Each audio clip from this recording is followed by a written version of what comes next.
Hello guys! Welcome po sa aking vlog.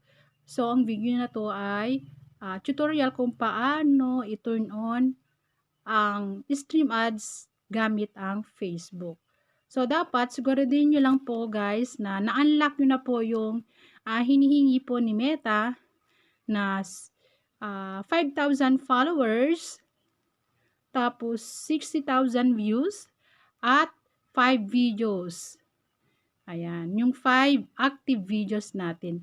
Dapat yung tatlo yan ay nakuha nyo na po, na-unlock na para kayo ay ma-monetize sa stream ad. So, ito nga po guys, ituro ko sa inyo kung paano ba i-turn on yung mga videos natin para malagyan po ng stream ads. Kasi yung mga may mga video po tayo na hindi direct malagyan ng stream ads. Kaya kailangan pa pang i-open, i-turn on para malagyan ng ads yung ating video.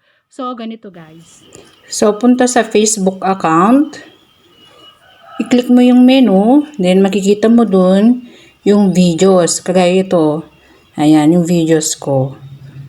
Pagka-click mo ng videos, hanapin mo yung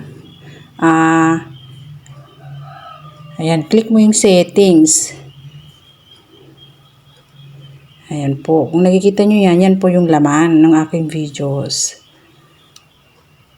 Ayan po guys. Ayun yung settings. Ito yung i-click mo. Dapat yan, ads on video, naka-on yan. Naka-on lang po guys. Make money with your videos when you allow ads to be shown. So, dapat naka-on yan. Kung naka-off, i-on nyo guys. Ayan po. Dapat ganyan guys. Kasi dyan tayo kumikita sa ads. Para malagyan ng ads yung video mo. So, tingin pa tayo ng iba. Ayan. So, ito. Ito video ko po. Ito. Kung nakikita yung See Insights dyan. Ayan, See Insights. I-click mo yung See Insights. Ayan, nakikita nyo yan. Yan. Mayroon kayo nakikita nyo yung overview, earnings, video views. Yan po yung makikita dyan pag na-click nyo yung See Insights.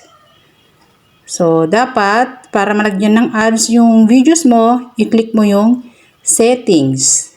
Ayan. So, dapat yan din po ay naka-on. Para malagyan ng videos ng ads yung videos mo. Dapat naka-on yan. So guys, ganyan lang po dapat. Kasi dyan tayo kumikita. Para makita ng viewers mo, followers mo na yung views mo o yung video mo ay may ads na po. So, ganyan lang guys. So, dapat ito po ay meron kayong natutunan sa aking video. Thank you sa panonood ng aking video. And good luck po sa inyo. Sana kayo din ay magkaroon na din po ng stream ads katulad ko.